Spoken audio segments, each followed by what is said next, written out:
বিচার প্রক্রিয়া কোনোভাবে বাধাগ্রস্ত না হয় সেটার জন্য এই ট্রাইব্যুনাল এবং অন্যান্য যে বিচার প্রক্রিয়া রয়েছে সাধারণ কোর্টে সেটা যাতে অব্যাহত থাকে সেই প্রতিশ্রুতি আমাদের এই সরকারের পক্ষ থেকে সেই একটা রোডম্যাপের দাবি আমরা জানিয়েছি এবং সকল রাজনৈতিক দলের পক্ষ থেকেও সেই কমিটমেন্ট তাদের সেই ইস্তিহারেও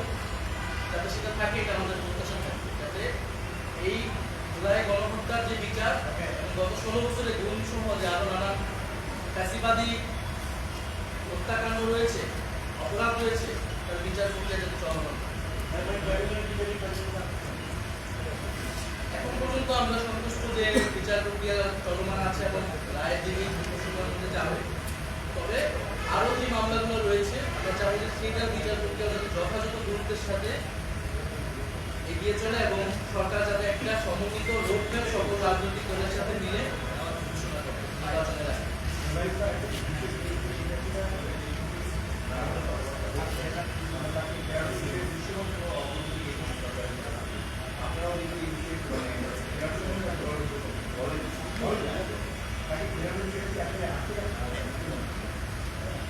আগে শেখ হাসিনাকে ফিরে আনার বিষয়ে আমরা বরাবরই বলেছি বলছি এখন সরকারের কূটনৈতিক এবং রাজনৈতিকভাবে সরকার এবং আন্তর্জাতিক জনমত তৈরি করে সরকারকে এগিয়ে এগোতে হবে এবং এই মামলার যে রায় হয়ে যায় যে কোনো সরকারের জন্য এটা একটা নৈতিক এবং আইনি দায়িত্ব থাকে আশা করবো যে এই সরকার সেই দায়িত্ব গ্রহণ করতে পারবে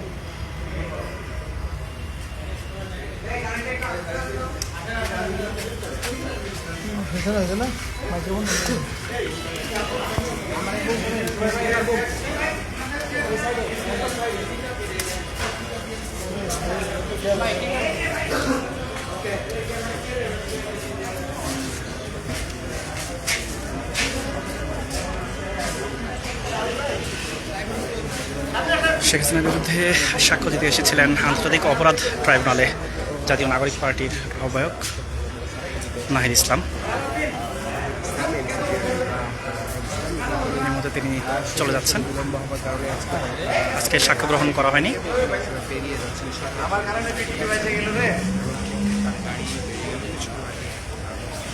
Immigration to Canada.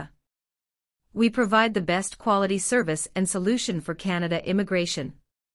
Please visit our website and contact for details.